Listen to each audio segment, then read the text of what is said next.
अनंत कोटि ब्रह्मांड नायक परात्पर पूर्ण ब्रह्म परमात्मा अखिल भुवनेश्वरपति करुणा वरुणालय अंत विभूषित विश्वव्यापी राम जी महाराज को प्रणाम करके आचार्य श्री दरिया महाराज एवं अनंत कोटि महापुरुषों को शुद्ध भाव पूर्वक अभिवादन करते हैं। तब मेरे पाप होता सिर भारी, क्या मेरे पीवी की बाता, पीवी की बाता, जोर के सोई अंग सुआ।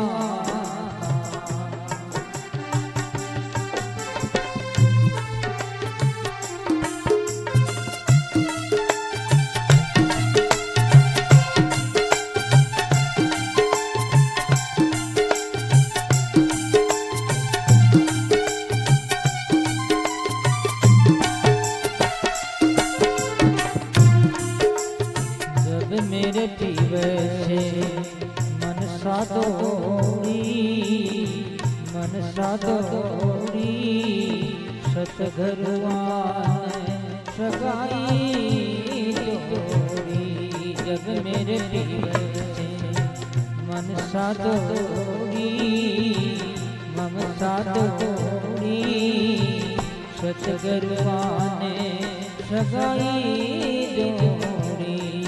क्या के मेरे पीवी की बाता, पीवी की बाता, जोर कहूँ सोई अंग सुहाता।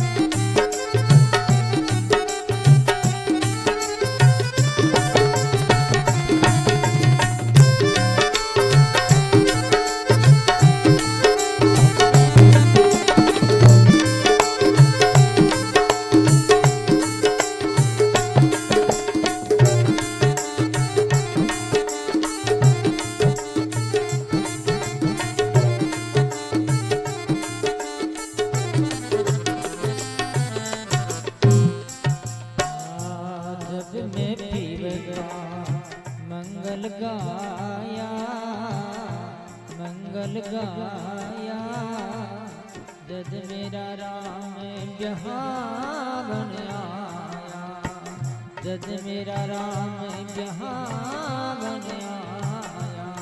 क्या के मेरे पीवी की बाता, पीवी की बाता, जोर के हूँ सोई अंग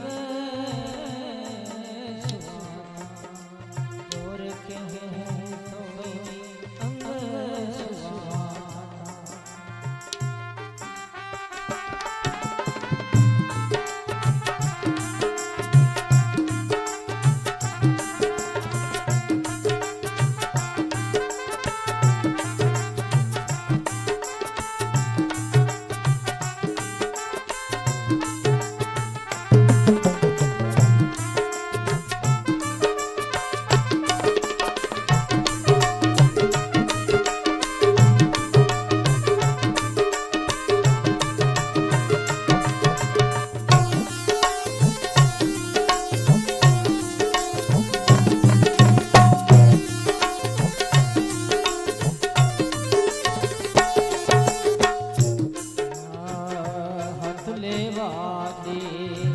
बेटी संगा, बेटी संगा, तब मोहिनी बाए अंगा, तब मोहिनी बाए अंगा।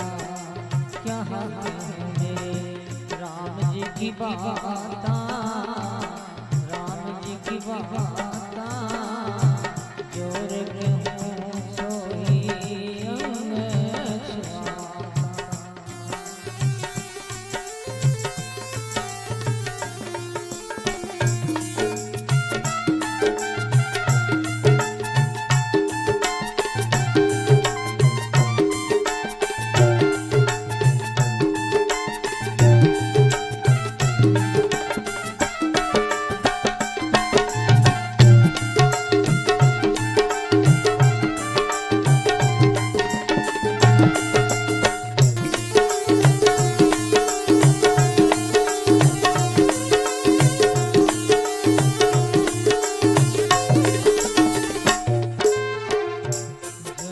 दरिया की मिट गई दूती, मिट गई दूती। आपो यरत जीव संग सूती, आपो यरत राम संग सूती। क्या के मेरे पीवली की बाता, पीवली की बाता। जोर कहूँ सोही अंग सुहाता, जोर कहूँ सोही अंग सुहाता।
दरिया साहब ने भी यही कहा है। सम्मान पुरुषों की एक ही थ्योरी है, अलग थोड़ी। कहा कहूँ मेरे प्यू की बात, जोर कहूँ सोई यंग सुभाता। जब मैं कन्या कुमारी थी, मेरे पापों का भार बोझ लदा हुआ था। शादी हुई मेरी परमात्मा के साथ, मेरा बोझ उतर गया, यानी मेरा पाप खत्म हो गया। अतले वादे बेटी प्यू का मंगल गया, तब मेरा राम ब्राह्मण आया। ऐसे विषम पिता में जो है भगवान की स्तुति करते हैं, ईश्वर को प्रीतम मानते हुए कि मेरी एक लड़की है, उनको आप अपनी बना लो। कौन लड़की? कौन सी? बुद्धि, बुद्धि लड़की, और कुछ नहीं। बुद्धि की में आपके साथ में शादी हो जाए, यानी मेरी बुद्धि आपके साथ में अटैचमेंट हो जावे, हरदम आप याद बने रहें, बस यही तो शादी है भाई, और क्या है। मीरा ने कहा ना, इसी वर को क्या भरो जो धन में मर जा। बर भरिए सामरो सामरो सामरो, जुड़ लो अमर हो जा। बर भरिए सामरो रे, फिर विधवा होनी नहीं पड़े है? एक जैसा, एक रूप, एक रंग, एक स्थिरता, ब्राह्मी प्रज्ञा, ऐसी पोजीशन प्राप्त हो जाती है। विषमविदा में का उत्तरायण आ गया था, शरीर छोड़ दिया कृष्ण के देखते देखते ही, और उनको लेकर के गंगा के किनारे दाह क्रिया संस्कार किया गया। जो प्रक्रिया थी वो पूरी की गई। भगवान श्याम सुंदर पधारे हस्तिनापुर। अब भगवान कृष्ण बोले भाई अब तो जाने दो। भगवान कृष्ण द्वारकाधीश द्वारका पधार रहे हैं, अर्जुन इत्यादि साथ में है। द्वारका पधारे, गांव के लोग आए, भगवान के चरणों में नमस्कार प्रणाम इत्यादि किया गया। जो प्रक्रिया बड़ो आदमी के साथ में होनी चाहिए वो हुई। और उसके बाद में घर पधारे, माँ बाप को नमस्कार किया। भगवान की रानियों ने भगवान श्याम सुंदर को प्राप्त किया और बड़ी मन में प्रसन्नता हुई। वियोग के जो दिन थे वो अब दूर हो गए, अब तो संयोग है ईश्वर का, ऐसे उनके मन में हर्ष हुआ। उसके बाद में परीक्षित का जन्म हुआ जो उत्तरा के गर्भ में था, जिनकी जो है ज्योतिषियों ने ब्राह्मणों ने महिमा गाई कि ये ऐसा होगा ऐसा होगा इत्यादि। नामकरण जातकर्म संस्कार सस्ती वाचन किया गया। उसके बाद कथा आती है जो विदुर जी तीर्थों में गए थे और वापस लौटे हैं। विदुर जी ने देखा कि ये धृतराष्ट्र जो अंधा है, आंख से तो अंधा लेकिन मन से भी अंधा है। मन की आंख तो कम, बुद्धि की आंख तो होनी चाहिए, लेकिन इसकी ये भी आंख नहीं है। उनको समझाया गया कि अब छोड़ दो इस दुनिया को, इस सत्ता को, सत्ता तुम्हारे पास वैसे ही है नहीं, फिर भी सत्ता है कि मैं इनका चाचा हूं। तो बोले मैं अंधा हूं कि क्या करूं? तो बोले कोई बात नहीं, मैं आपका हाथ पकड़ता हूं। और गंधारी ने क्या किया, उनका हाथ पकड़ लिया, चले गए सब सरोवर, सब धारा जो है गंगा जी की, वहां पर इनको छोड़ दिया। और वो आप खुद उनकी सेवा करने 5वें दिन में उनका शरीर शांत हो गया। गंधारी उनके शरीर को लेकर के सती हो गई इत्यादि आया गया। उसके बाद एक दिन जो है युधिष्ठिर महाराज ने देखा कि खून की बरसात हो रही है, भूकंप आ रहा है, चट्टानें गिर रही है, भयंकर तूफान आ रहा है, नहीं होने वाली अनहोनी हो रही है। लोग बड़ी चिंतित और त्रसित है।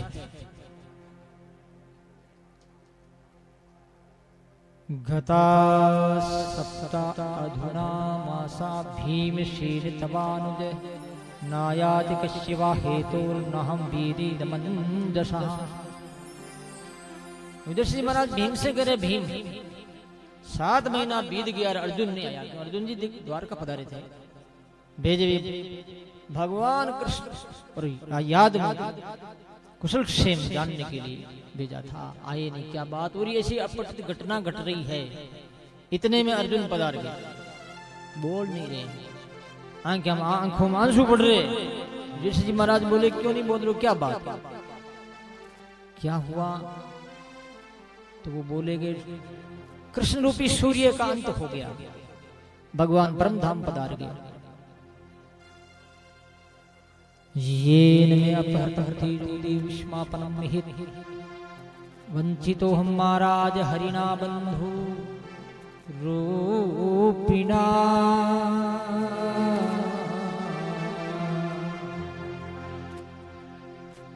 अरे मेरे भाई थे वो चले गए हैं, कृष्ण मेरे भाई थे चले गए, उसके साथ मेरा सारा जो ऐश्वर्य शक्ति शक्ति चली गई।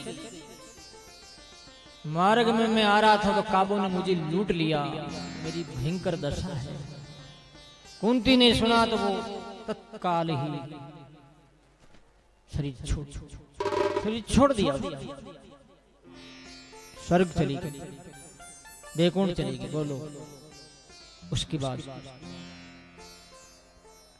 युधिष्ठिर महाराज देखा कलयुग तो है ही, अपने पोते परीक्षित को राजगद्दी पर बैठा दिया, राज्याभिषेक कर दिया गया। और खुद आगे आगे उनके पीछे भीम, अर्जुन और सहदेव, नकुल, ऐसे पीछे पीछे द्रौपदी। तो हिमालय के पहाड़ों में हम जो बैठे हैं नहीं उत्तराखंड में, इससे आगे और भी केदारनाथ की ओर गए हुए। पहले द्रौपदी मरी तो भीम बोलते हैं युधिष्ठिर महाराज से कि भाई साहब ये द्रौपदी क्यों मर रही है, क्या कारण है? तो भाई द्रौपदी में विषमता थी, यद्यपि उनके 5 पति थे, लेकिन अर्जुन के साथ जो प्यार था वो प्यार, वो प्रेम अन्यों के साथ नहीं होने के कारण ये गलती से मर रही। इतने में सहदेव मरने लगा कि ये क्यों मर रहा है, इसको ज्योतिष का अभिमान इसलिए मर रहा है, वो मर गया। नकुल मरने लगा कि ये क्यों मर रहा है, इसको सुंदरता का अहंकार है। कोई आदमी फूट रो गुणों में ना, औरत भी कभी सुंदर होती, कहीं पुरुष भी सुंदर होता है, अभिमान होता है कि मैं बहुत सुंदर हूं। अरे सत्यम शिवम सुंदरम, वो कितना सुंदर है, जिनकी रचना इतनी सुंदर, वो कितना सुंदर होगा। नाम तुम्हारा तारनहारा, कब तेरा दर्शन होगा। जिनकी रचना इतनी सुंदर, वो कितना सुंदर होगा। जिनकी रचना इतनी सुंदर, वो कितना सुंदर है भाई। अरे इनको बनाने वाले को देखो ना, एक सुंदरता एक बूंद घिरई, कोटि कोटि ब्रह्मांड सुंदरता इस छवि में छा गया है। वो कितना सुंदर, क्या इनको देख के सुंदर प्यारे भाई माता और बहनों, उस छवि को देखिए, इस प्यारे को, बनाने वाले को देखो ना, बनने वाले को क्या देखा, वो कितना सुंदरता का अभिमान था, उनका सिर छूट गया। अब अर्जुन शांत होने लगे कि ये क्यों मर रहा, तो अर्जुन को गांडीव धनुष का अहंकार था इसलिए मर रहा, वो भी मर गया।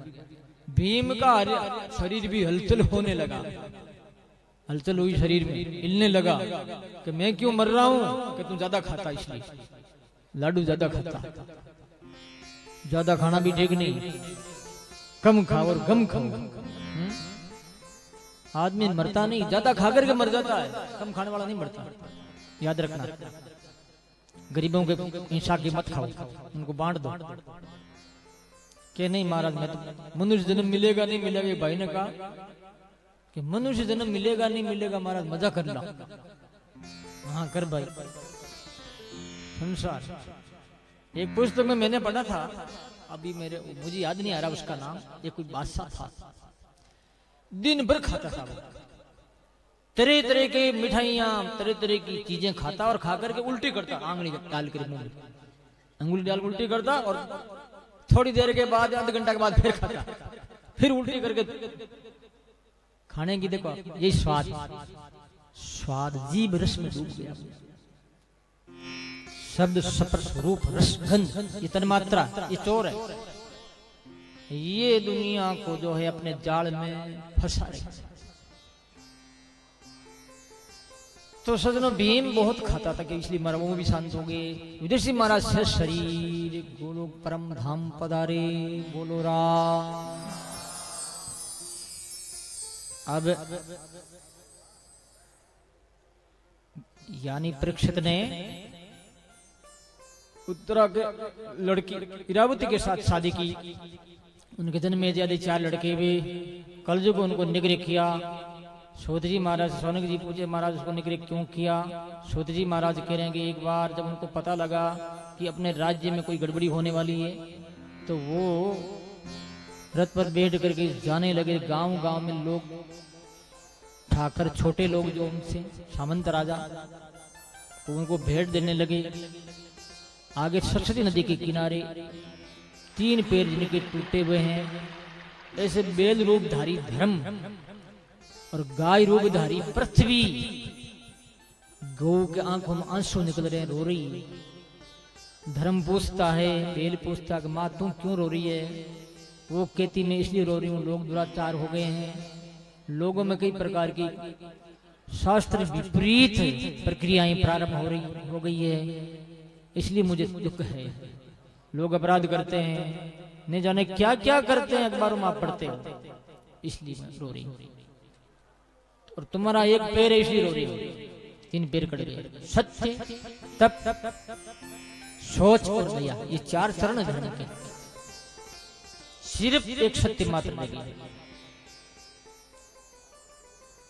सारे पेट टूट गए। इधर से लो तो सोच दया मात्र, एक चरण रह गया। अब आगे बढ़ते हैं तो वो बेल गाय से पूछते हैं, बेल गाय पूछते हैं हमको क्या पता भाई, हमारे ऐसे ही कर्म है और क्या करें, जो भी है ठीक है। आगे जाते हैं, देखते हैं तो उसको ललकारते हैं राजा परीक्षित, ए हमारे राज में ऐसा करते हो, गौ के भेंत मारते हो। उसने मुकुट को फेंक दिया, मुंह में तिनका लिया हाथ और नजरों में नमस्कार किया, महाराज मुझे बाहर मत निकालो। नहीं निकल जा हमारे देश से, तो कोई काम का निकल जुगे। ज्यादा उन्होंने प्रार्थना करने से राजा को दया आ गई। अभ्यर्थिता तदा तस्मै स्थानानि कलियदतो दूतं पानम स्त्री सुना यत्र धर्मश्चतुर्विदः। 4 जगह दी। द्यूतम पान, जुआ खेलना, हिंसा करना, मदिरा पान करना, पर स्त्री, ये 4। फिर उसने मांगा सोना भी मुझे दे दो, तो सोना दे दिया 5। अब सोना में ये 4 चीजें रहती है। एक भाई मुझे मिला, करोड़ों रुपयों की प्रॉपर्टी है उसके पास, जमीन है, वो बात चली तो मैंने कहा क्या वो जमीन बेच दी? इतने में उसका लड़का बोल उठा बीच में, ये बात है करीब हुआ होगा मेरी समझ से, आज कितनी तारीख है? 7-10 दिन हुए। रामधाम रेण में बहुत बड़ा मेला लगता है वार्षिक, तो बोल पड़ा कि जमीन हम नहीं बेचते। बेटा क्यों, क्या बात है, क्यों नहीं बेचता? जमीन बेचेंगे तो पैसा हो जाएगा ज्यादा, तो दारू पिएंगे, मरेंगे बिना मौत। खाने की तो कोई कमी नहीं, रोटी की कमी नहीं, ज्यादा पैसा होगा ये करेंगे, इसमें ऐसा कहा। तो सोना का मतलब गलत काम लोग कब करते हैं? जब पैसा बहुत ज्यादा हो जाता तब। गरीब क्या करेगा? जो पेट ही नहीं भर रहा तो वो क्या करेगा? ये तो ड्रिंकिंग करेगा, पता नहीं क्या क्या नशा है। कई आत्महत्या कर ली राजस्थान में छोकरों ने, जवान जवान लड़कों ने। हीरोइन वगैरह लेते हैं, वो बड़ा नशा हुआ है, उसमें मिला नहीं, चोरियां डाका डालने लग गए, आत्महत्या कर ली। क्या करें? कहां तक डाका डालेंगे? पकड़े गए, मारे गए, पीटे गए, बदनामी भी होती, परिवार की भी होती है। तो ऐसे वो नशाबाज हो गए छोकरे लोग, 15 साल के छोकरे, 16 साल के, 20 साल के, जिसे ही बता रहा हूं मैं। रेल की पटरियों पर जाकर के मरे, वो आत्महत्या की, गला में फांसी डाल करके आत्महत्या कर ली। देख लो, इसलिए नशा तो काम का ही नहीं है। ज्यादा पैसा होता है ऐसा करते हैं, और बहुत कम लोग हैं जो पैसा होने पर भी गलत काम नहीं करते, झुकते। पैसे का सदुपयोग करते हैं कि भाई धर्म के काम में लगा हुआ, सत्संग है, भजन है, गरीब है, देश की, राष्ट्र की, समाज की सेवा करे, वो मान व्यक्ति है। तो ये दे दिया सोना भी। सोना में चारों रहते हैं, दूध रहते हैं, ड्रिंकिंग रहता है इसमें, पर स्त्री रहती है इसमें, है जुआ इसमें रहता है। सोना में एक ही सोना में 4 रहते हैं, ये और भी दे दी। एक दिन की बात है, राजा जो शिकार करने के लिए एक दिन ही गया, वो कभी रोज नहीं जाता था। भीड़ जंगल में चला गया तो वहां पर कोई पानी नहीं, प्यासा था। समीक नाम करके महात्मा का आश्रम देखा, वहां पर पधारे तो समीक महात्मा समाधि में डूबे हुए थे। बोले बाबू जी पानी पिलाओ, मुझे प्यासा हूं। लेकिन वो पिला नहीं पाए, कारण क्या? उनको भान नहीं था कि कोई राजा बोल रहा है, आवाज भी नहीं सुन रहे थे। राजा को क्रोध आ गया कि ये मेरी अवहेलना करता है, मैं इनके द्वार पर आया हूं, इनकी आश्रम में आया हूं, और मुझे पानी का तो पूछना दूर रहा, लेकिन कम से कम ये तो कह देना चाहिए था कि भाई तुम यहाँ बैठ आओ। राजा बैठिए। पास में मरा हुआ सर्प पड़ा, और बाण के नोक से उठा करके समीक महात्मा के गले में डाल दिया।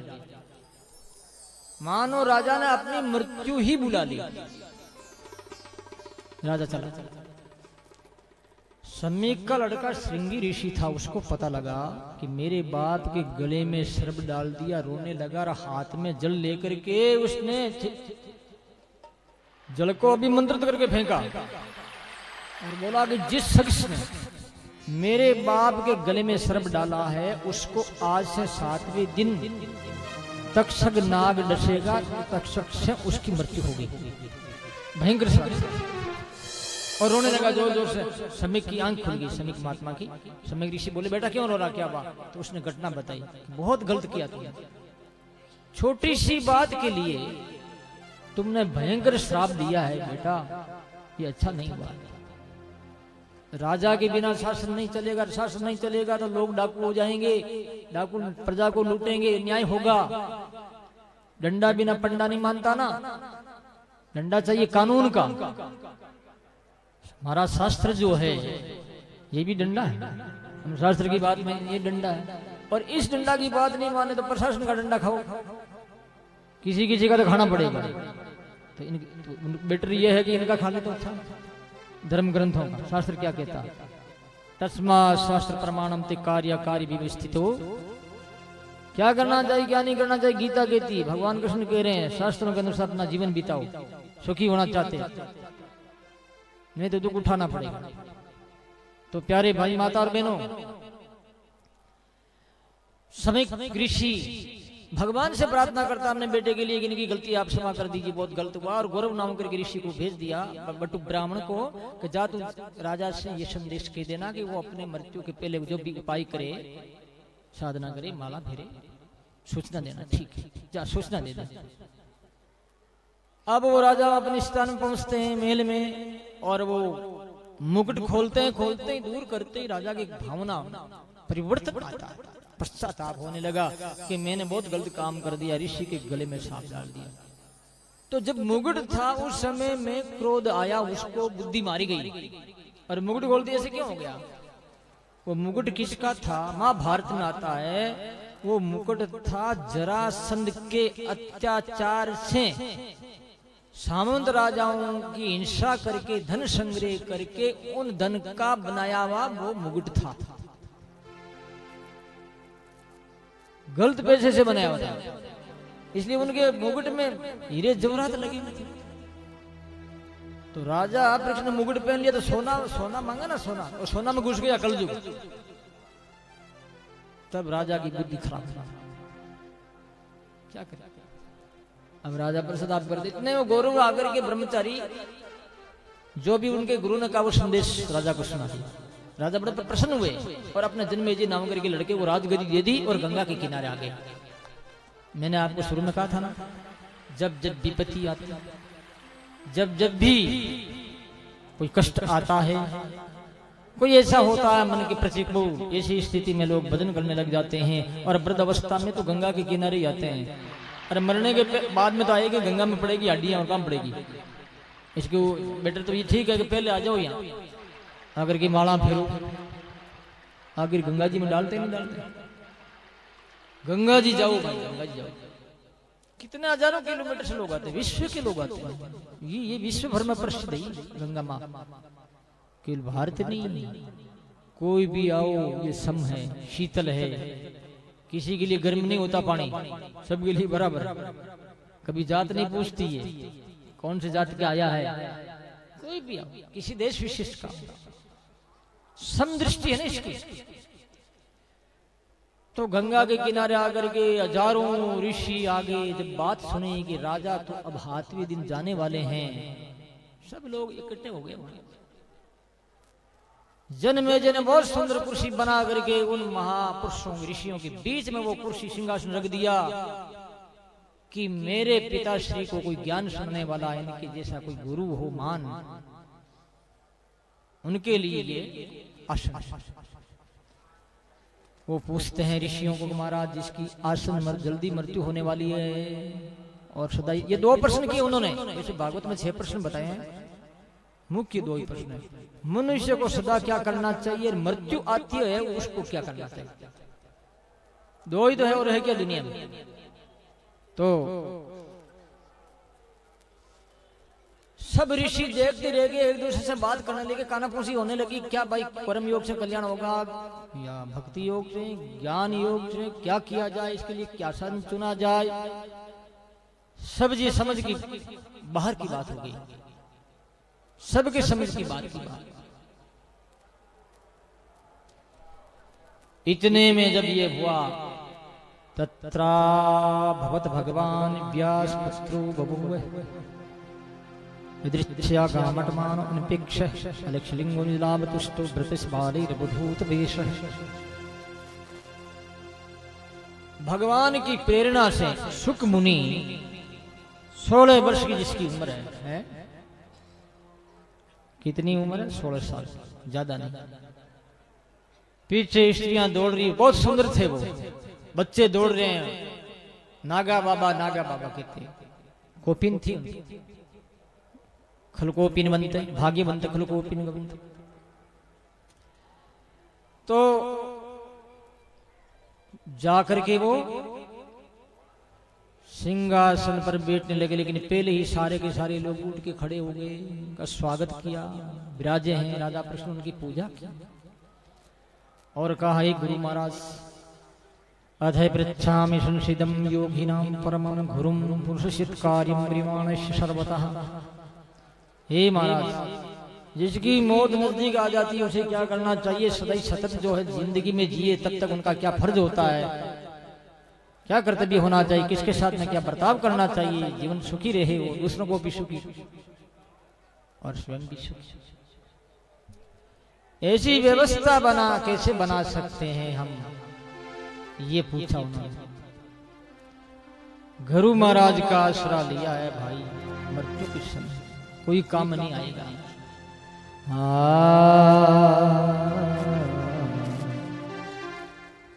अरे सतगुरु शरणे जाय राम भद्दे लेना जी राम भद्दे लेना थरो यह चरणी तो जाए रे। घर पर घर ये गांव जैसा हो गया। उस एक फुट बाई फुट का 1 लाख रुपया तो गरीब लोग क्या लेंगे फिर भाई, कैसे काम चलेगा। मतलब कहना का तात्पर्य जमीन बढ़ नहीं रही है, जनता बढ़ रही है और दुष्प्रभाव बढ़ रहा है, दुष्प्रवृत्तियां बढ़ रही है, दुष्कृतियां बढ़ रही है, जो ये नहीं बढ़नी चाहिए। जनता भले बढ़े भगवान के, और भी अवगुण बढ़ रहे ना, ये खराब है। कभी कभी बाबा शंकर भगवान जागेंगे और आंख खोलेंगे ना, और कौन सी आंख, तीसरी आंख, तो गोविंदाय नमो नमः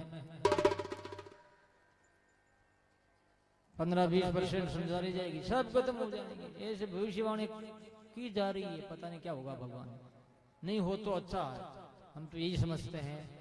कोई मरे नहीं, कोई दुखी नहीं, वह बेचारा कोई किसी से बिछड़े नहीं। लेकिन प्रकृति को कौन रोकेगा भाई। जैसा हम व्यवहार करेंगे, जैसा कर्म करेंगे, वैसा परिणाम तो भोगना पड़ेगा। तो उस समय वीरान था और भगवान का संकल्प और ब्रह्मा जी का संकल्प ज्यादा से ज्यादा सृष्टि बढ़े। तो वो देवी क्या मांगती है, देवहूति मांगती है कि एक बच्चा संतान हो जाए। नहीं तो बच्चा बोली ने बच्ची की संतान। ठीक है, आह्वान किया करदम जी ने, कामक नाम करके विमान आया और बोले कि तो इस बिंदु सरोवर में स्नान कर। वो दुबली बदली थकी हुई बिंदु सरोवर में गई तो 1000 दासियां खड़ी हो गई, उपटन वगैरह लगाया, स्नान करवाया उनको। 1000 कामक विमान में बैठे, कामक विमानाय नमः ऐसे 3 परिक्रमा करके करदम जी देवहूति के साथ और दासियों के साथ, सखियों के साथ विराजमान हो गए। अब वो अव्याहत गति उस विमान की, जहां भी जाना चाहिए वहां चला जाए, पृथ्वी में चला जाए, आकाश में चला जाए, अग्नि में चले तो जले नहीं, पानी में चले तो डूबे नहीं, पहाड़ों पर चले तो टकराए नहीं। कभी देवलोक, कभी जनलोक, तो कभी तपलोक। इंद्र भी देखता रह गया, ऐसा विमान, ऐसा आराम तो मेरे पास भी नहीं। ये है तप का प्रभाव। इसलिए भजन करो, तप करोगे तो सुख मिलेगा। तप किए बिना ऐसे ही लेना चाहना है, मजा करना चाहते हैं ना, ये मजे थोड़ा देने का। तप करो तो ये मजा जो आपका क्या हो जाएगा, अमर बन जाएगा, बहुत समय तक रहेगा। और इसको भी छोड़ दोगे तो शाश्वत आनंद को प्राप्त करोगे।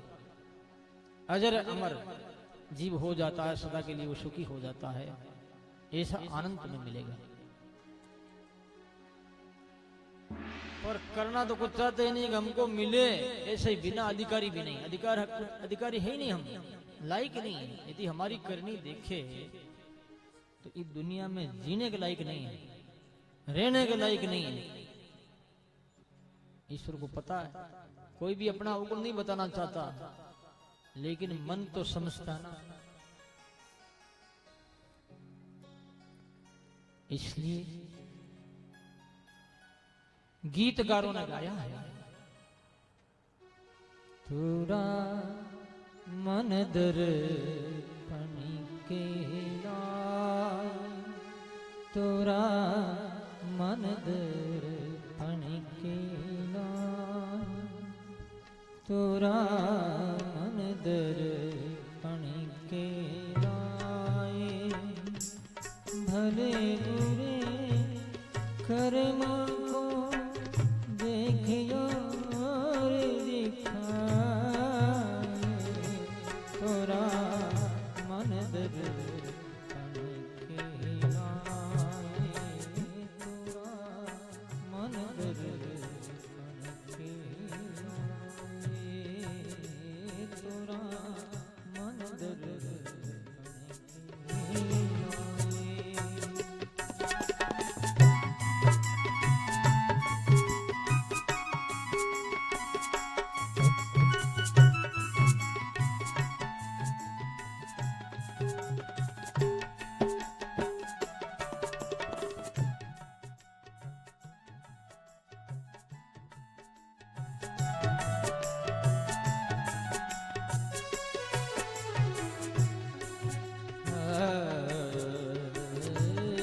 राम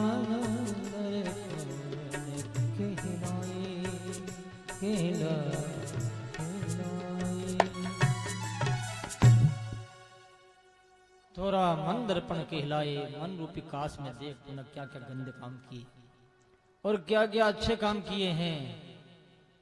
तो ये जो अपने आप में झांके देखे तो सजनों पता लगेगा कि वास्तव में मैं कैसा हूं। तो सृष्टि की अद्भुतता है ये, और कुछ समय के लिए शाश्वतता भी है, लेकिन पूर्णतया नहीं। इनको भी एक दिन विसर्जन होना है, विनाश को प्राप्त होना है। तो ये संकल्प था। अव्याहत गति से विमान चल रहा है, कोई रोकने वाला नहीं। 100 वर्ष पूरा हुआ, विमान नीचे उतरा। 9 लड़कियां हुई करदम जी देहूति के। कर नाम किसका है? करदम नाम किसका है? करम इंद्रियम दम यति, यानी इंद्रियों को कंट्रोल करना, उसका नाम है करदम। देवत बुद्धि यशास है, देवता के समान जिसकी बुद्धि है। यश से यशासा देहूति, देवता के समान जिसकी बुद्धि है वो देहूति है। तो मन हमारा करदम बन जाएगा, बुद्धि देहूति हो जाएगी। तो क्या होगा फिर? 9 लड़कियां का मतलब है नवधा भक्ति होगी प्रकट। 9 लड़कियां होगी। करदम ने देखा अब तो जंगल में जाके तप करना अच्छा है, जाने लगते हैं। तो वो देवती कहती है कि पतिदेव लड़कियां तो है, लेकिन लड़कियों की शादी करने और उनके जो है रीति रिवाजों को पूरा करने के लिए एक लड़के की आवश्यकता। भाई के बिना मायरो कुण भरी, भाई होना जरूरी है। मारो बीरो मारोड़ी में कब तब का ठीक है, तो भगवान की आराधना कर, भगवान आएंगे तेरे, चिंता क्या करती है। ऐसा पति समर्थ थे, ऐसी संतानें थी भारत की। भगवान को जन्म देने वाले होते थे यहाँ। विश्व को जन्म देता है ईश्वर, लेकिन भगत ईश्वर को भी जन्म देते हैं, ईश्वर का भी बाप हो गया। इससे बड़ी बात और क्या होगी? तो कह दिया, वो फिर गए, भगवान प्रकट हो गए। कौन से भगवान है? कपिल भगवान। याद रखते थे, याद रखते। कपिल भगवान, बोलो कपिल भगवान की। ब्रह्मा जी आए, 9 लड़कियों की शादी कर दी, ब्रह्मा जी चले गए। और अब जो है करदम जी भी इस चिंतन में लगे हुए हैं कि मैं मेरा धर्म सार्थक करूं। कपिल भगवान से बोले, प्रभु आपका आदेश हो, मैं जंगल में जाकर के तपस्या करना चाहता हूं। भगवान ने कहा ठीक है, बहुत बढ़िया। अब एकांत देख करके देवहूति कपिल भगवान के पास में आई है, नमस्कार करते हुए कह रही है, त्वं त्वागतहं शरणं शरेण्यं स्वेभृत्य संसार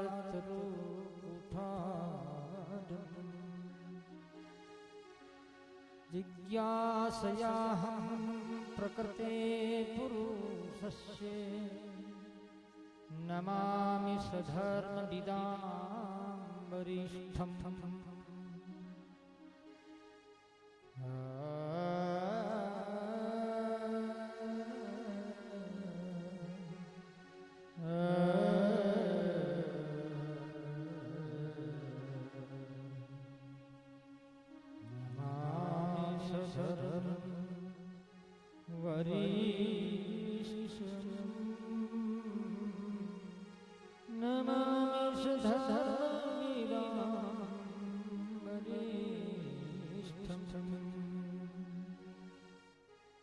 हे महाराज माता करी मैं दुनिया की दारिद्र्य से,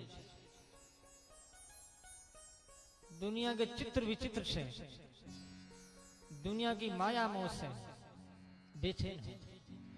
मुझे बचाइए, मेरी रक्षा करें। मैं जानती हूं कि आप मेरे बेटे के रूप में आए हैं, लेकिन आप मेरे बेटे नहीं हैं। आप तो मेरे बाप भगवान है, ईश्वर है। इसलिए मां का नाता रखते हैं तो बेटा का फर्ज होता है, और बाप का नाता संबंध रखे तो भी बाप का बेटे के प्रति जो फर्ज होता है उस फर्ज को निभाना होगा। मैं आपकी शरण में आई हूं, दुखी हूं। इसके लिए क्या उपाय है? माया मोह से कैसे निवृत्त हो जाए, इस दुख को कैसे टाला जाए, इससे आजाद कैसे होए, स्वतंत्रता कैसे मिले। लोग कहते हैं स्वतंत्र हो गए। अरे स्वतंत्र नहीं, तुम गुलाम हो। एक लड़का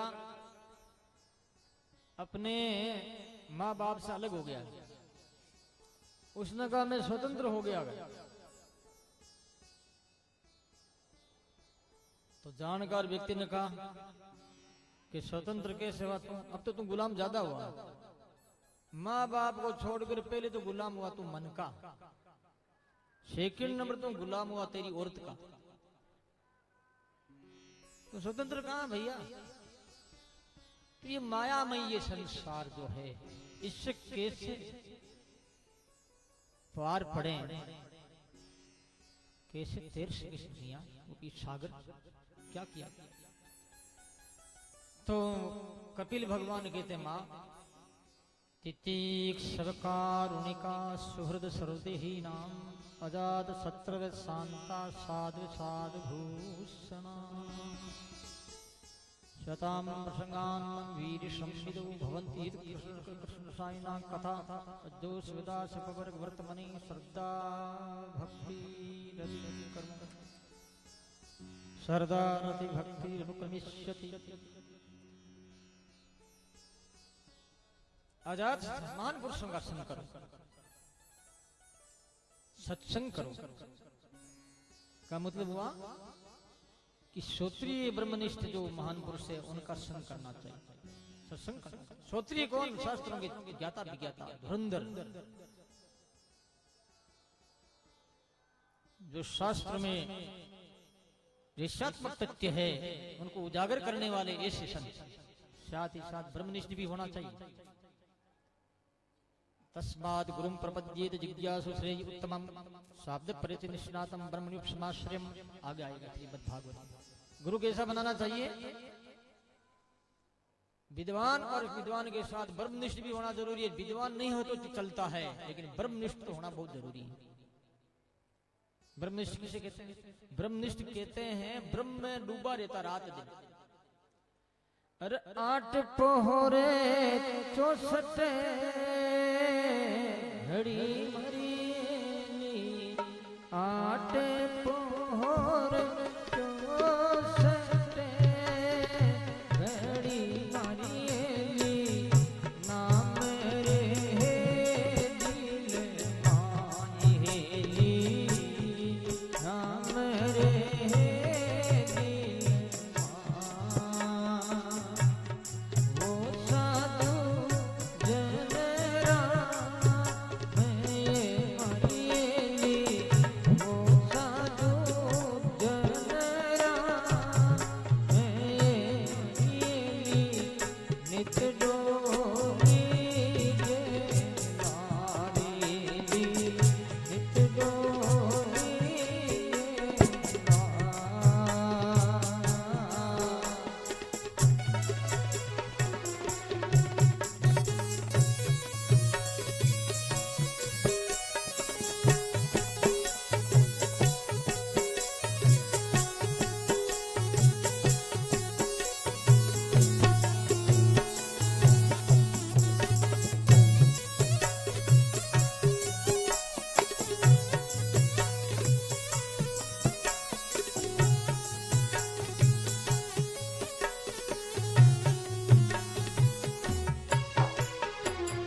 ये नहीं है।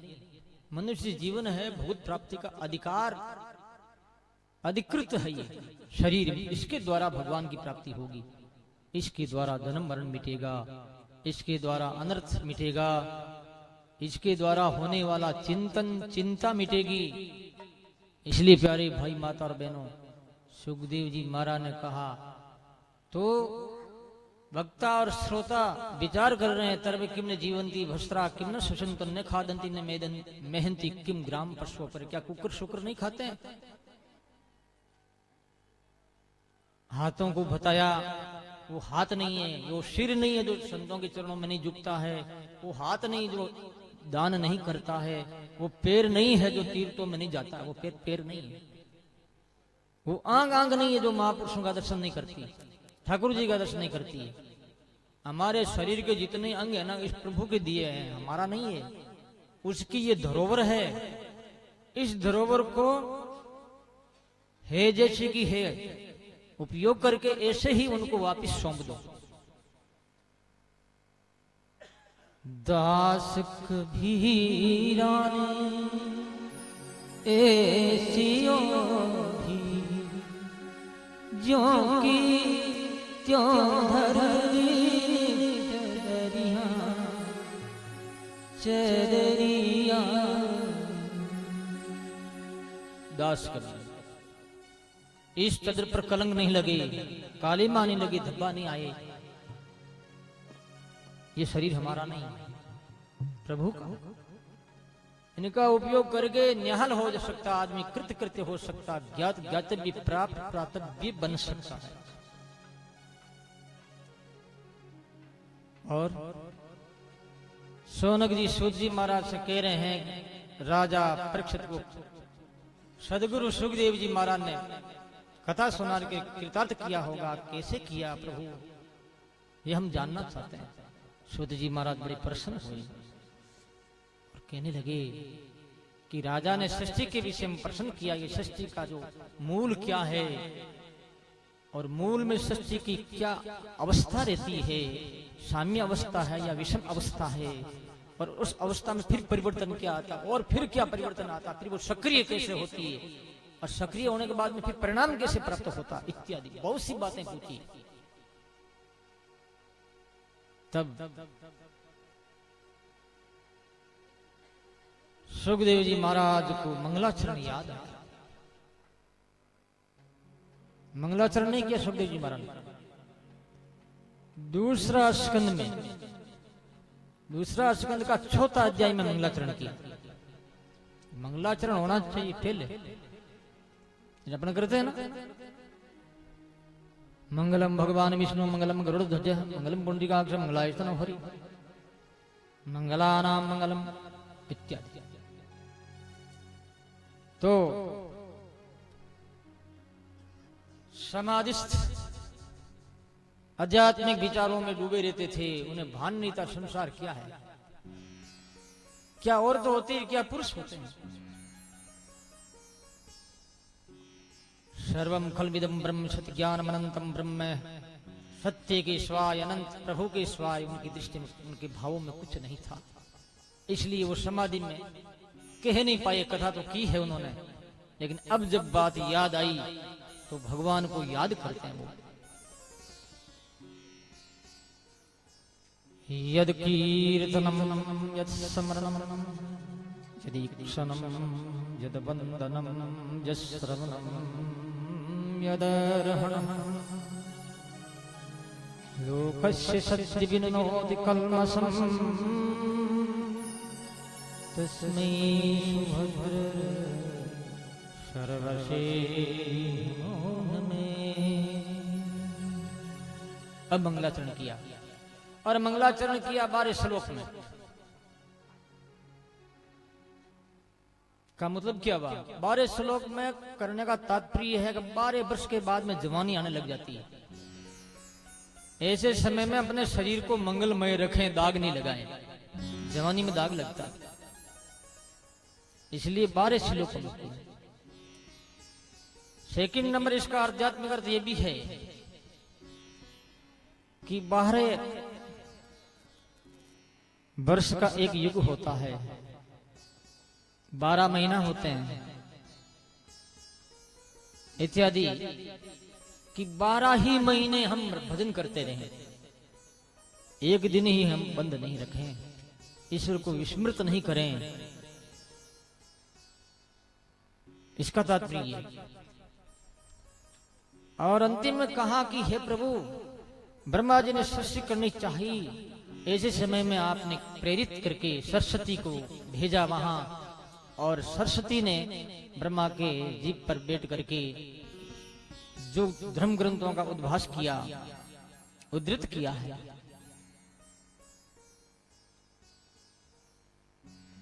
देवी मां को मनाया। जय जय हे